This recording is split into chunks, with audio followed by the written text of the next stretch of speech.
शंकर का विकराल रूप दिखाई पड़ा। किसी ने कहा कि सासू मैया आपकी आ गई, बाबा अपना चेहरा दिखा दीजिए। बाबा सांप के मोर की लड़ी हटा करके मुस्कुरा दिए और जैसे बाबा मुस्कुराए आरती की थाल वहीं गिर गई। लोटे का पानी पटक कर, थाल पटक कर मैना मैया भीतर चली गई।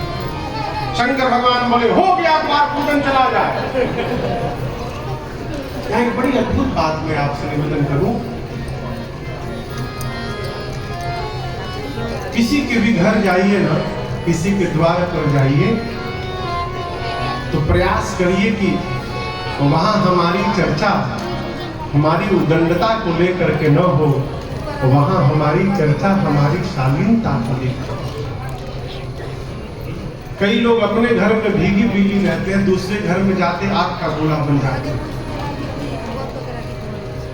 एक महापुरुष कह रहे थे कि शंकर भगवान की आरती न उतार के मैना मैया थाल पटक के चली गई तो एक देवता ने बाबा के कान में कहा कि बाबा इतना बड़ा इंसल्ट किसी दूल्हे का आज तक नहीं हुआ है।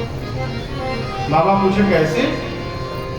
उसने कहा कि देखिए आपकी सास आई, आरती नहीं उतारी, थाली पटक के चली गई। शंकर भगवान बोले ससुराल मेरी है कि आपकी है भाई? किसकी ससुराल है? मेरी ससुराल है ना। मेरे ससुराल का यही नियम है, यहाँ का यही नियम है। सास आती है, दूल्हा देखती है, थाली पटक के चली जाती है। हमको यदि कष्ट नहीं हो रहा है तो आपको क्यों कष्ट हो रहा है? ये आपका हितैषी बनने के लिए बहुत लोग मिलेंगे जो आपको सुनाएंगे आपके साथ ये ठीक नहीं हुआ। वही सावधान होने की आवश्यकता है? बाबा गए जनवासे में, बात फैल गई चारों तरफ कि दूल्हे को देखकर सास डर गई। विष्णु भगवान जाकर बाबा से पूछे बाबा ऐसा रूप क्यों बना लिए कि आपकी सासू मैया डर गई? शंकर जी पूछे किसने कहा? तो सब कह रहे कि थाली पटक के लोटा पटक के चली गई।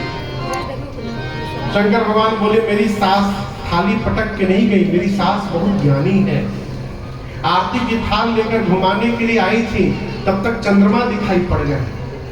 सोचने लगी जिसके ललाट पर चंद्रमा विराजमान है वहां ये आरती से क्या बिगड़ने वाला बनने वाला है, थाली पटक दी। तो विष्णु भगवान पूछे लोटे का पानी क्यों पटक दिया? बोली परिसने